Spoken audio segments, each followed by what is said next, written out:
বন্ধুরা, নন্দিতাস চ্যানেলে আপনাদের সবাইকে স্বাগত।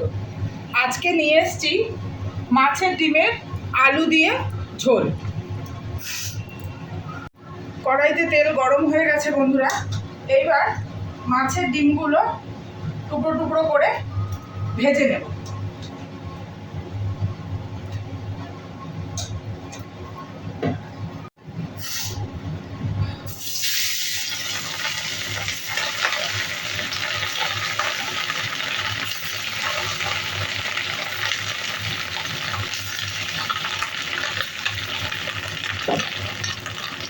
মাছের ডিমগুলো হালকা করে ভেজে উল্টিয়ে নিয়ে তুলে নেব। খুব শক্ত করে লাল লাল করে ভাজবো না, তাহলে মাছের ডিম শক্ত হয়ে যাবে। আর টাটকা ডিম সঙ্গে সঙ্গে রান্না করলে একটুও মাছের ডিম শক্ত হয় না বন্ধুরা, কিন্তু এই ডিমই যদি ফ্রিজে রেখে পরের দিন রান্না করেন তাহলে কিন্তু মাছের ডিম শক্ত হয়ে যায়। মাছের ডিমগুলো ভাজা হয়ে নিক, সবগুলো তুলে নিই, তারপরে আবার আসছি। মাছের ডিমগুলো ভাজা হয়ে গেছে হালকা হালকা করে। এইবার একে একে তুলে নেব।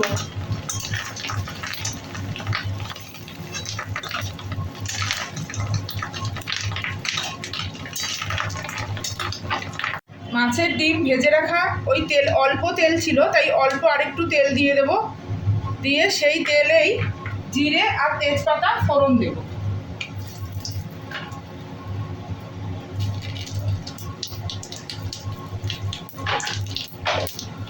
ফোড়নটা ভাজা ভাজা হয়ে গেলে এবার ডুমো করে কেটে রাখা আলু দেব।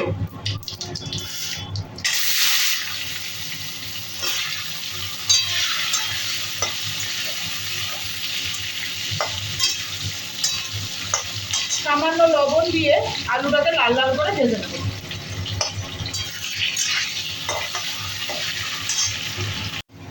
আলুগুলো লাল লাল ভাজা হয়ে গেছে বন্ধুরা। মিক্সিতে একটু কাঁচা লঙ্কা, লাল লাল কাঁচা লঙ্কা বেটে রেখেছিলাম, অল্প করে দেব।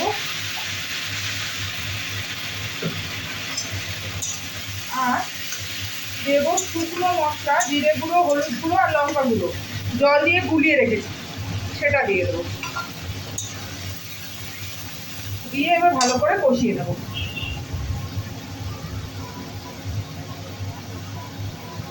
আর দেব অল্প লবণ। তখন আলু ভাজার সময় অল্প লবণ দিয়েছিলাম, আর এইটুকু লবণ দিলেই হয়ে যাবে। এটাকে ভালো করে কষিয়ে নিই।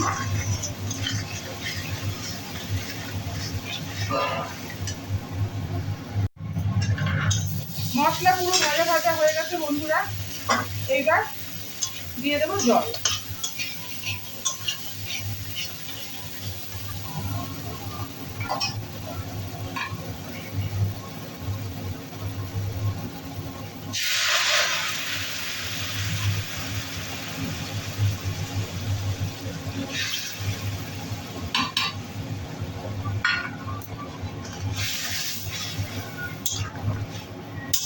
জলটা ভালো করে ফুটে নিক, আলুটা সেদ্ধ হয়ে গেলেই ডিমগুলো দিয়ে দেবো। এবার এই ভেজে রাখা ডিমগুলো একে একে দিয়ে দেবো। আলুও সেদ্ধ হয়ে যাবে, ডিমও সেদ্ধ হয়ে যাবে। ঢেকে দেবো। এবার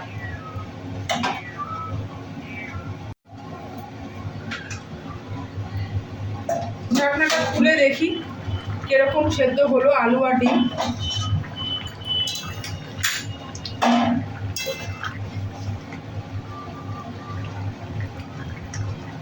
আলু সেদ্ধ হয়ে গেছে বন্ধুরা, ডিমও সেদ্ধ হয়ে গেছে। নামানোর আগে একটু গরম মশলা আর একটু ঘি দেব।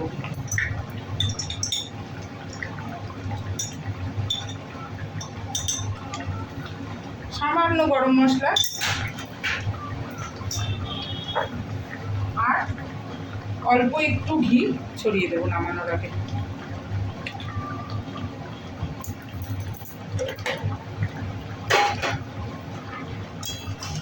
হয়ে গেল বন্ধুরা আমার আলু দিয়ে মাছের ডিমের ঝোল।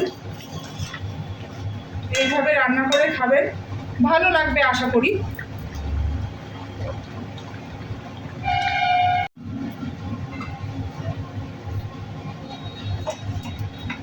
নামিয়ে নিলাম বন্ধুরা আলু দিয়ে মাছের ঝোল, মাছের ডিমের ঝোল। আপনাদের কেমন লাগলো জানাবেন। যদি ভালো লেগে থাকে তাহলে একটা লাইক, শেয়ার, কমেন্ট করে আমার পাশে থাকবেন। তাহলে আজকের মতো রাখি, আবার দেখা হবে অন্য দিন।